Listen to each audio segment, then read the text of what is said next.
All right.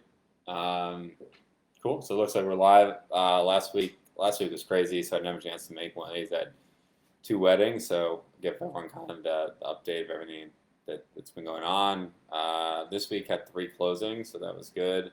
No new deals yet this week. I actually had three appointments set for today, and then two of them, one canceled and one rescheduled for next week. So it was kind of frustrating today. I thought, at least usually about 1 in 3 appointments that I go on, I'll end up getting a contract. So I was pretty pumped for that today. I thought, two of the three I thought were solid. So I figured I'd be able to lock up one of them. But yeah, that's what it is. So stay on top of those ones. What else I've been working on? Whoever just joined, throw in the comments so I know who's watching. Um, what else happened this week? We were doing ran into some issues with our text message marketing a couple weeks back. A lot of stuff getting filtered out. I think I figured out a solution to that this this week. It's still in the testing phase, so that is kind of put a hamper on some of our leads for a bit. So that was an issue I was working on. It took me quite a bit of time to figure out a solution to that. Always takes longer than I think it's going to take. But someone else just joined. Whoever the two of you are joining, let me know who's watching in the comments. So that's what I've been working on there. So hopefully I'm able to keep that going. I know a lot of people have gotten out of using that marketing channel. So hopefully if I'm able to get through, maybe people are getting less of those. Other stuff that I'm working on. We are launching the new website hopefully soon. We're migrating over to WordPress, so I have someone that's being totally done for me. So a friend of mine, Nico, who's a really good UX designer, designed that, and then using another friend who's helping me migrate everything over to WordPress, and then we're going to hit SEO pretty hard in the next few months. Obviously, it's going to take a while to get results, but for me, I'm going to be fairly hands off on it, except maybe a once a month meeting or just little things needed from me. So hopefully, I can get that running in the background. Bring in some leads there. Those are very good leads because people are actively searching out, how to sell my house fast or how to sell my house as is or anything like that. So that's a work in progress. The other thing I did, and I don't know if I mentioned this in one of my last lives, is I went through like the last 15 deals I've done. So actually this year in Jacksonville, I'm up to 15 or 16 deals. I think about 10 of those have closed. So there's still some in the pipeline there, maybe 9. But what I did is I went back and I'm like, what do all these deals have in common? Like, what marketing channel did they come through? What lists were these people on? Like, were they delinquent on taxes? Did they have liens? All those type of things. How long did they own the properties for? Did they live at the property, or was it a rental or a second home or something like that? We call it an absentee owner. So do they live somewhere else? So I looked at all that information. I found some really interesting trends.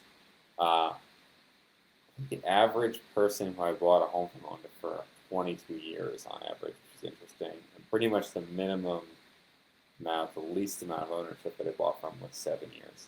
Or no, sorry, there was one for 5 years, but he had actually never moved in. It was already a really bad condition property when we bought it. So that was interesting to see.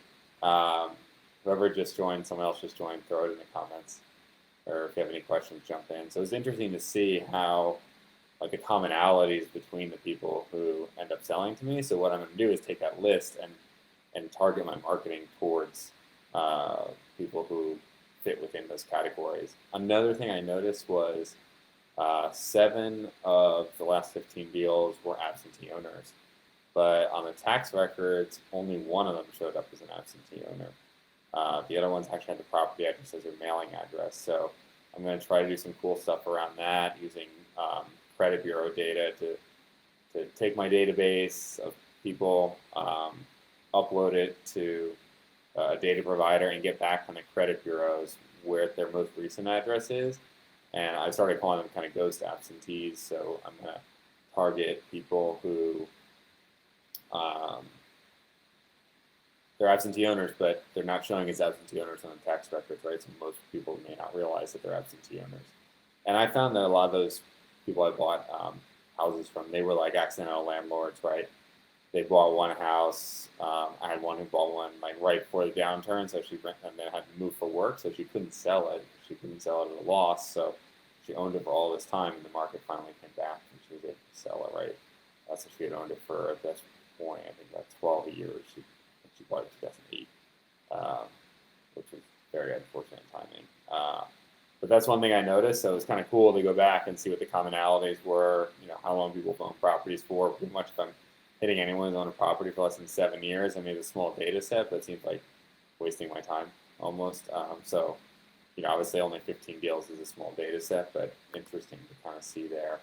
So those are like the main things that I've been working on. I've also been, last thing I guess I've been working on trying to hire a lead manager that I mentioned in my previous Facebook Live. So, you know, doing interviews there. I've had only one person who made it to the interview round with me. So we'll see. My goal there is actually to hire two at once, train them both at the same time. You know, worst case scenario, one doesn't work out. You know, at least I have another. And if they both work out, then I will figure out how to get enough leads to keep them busy.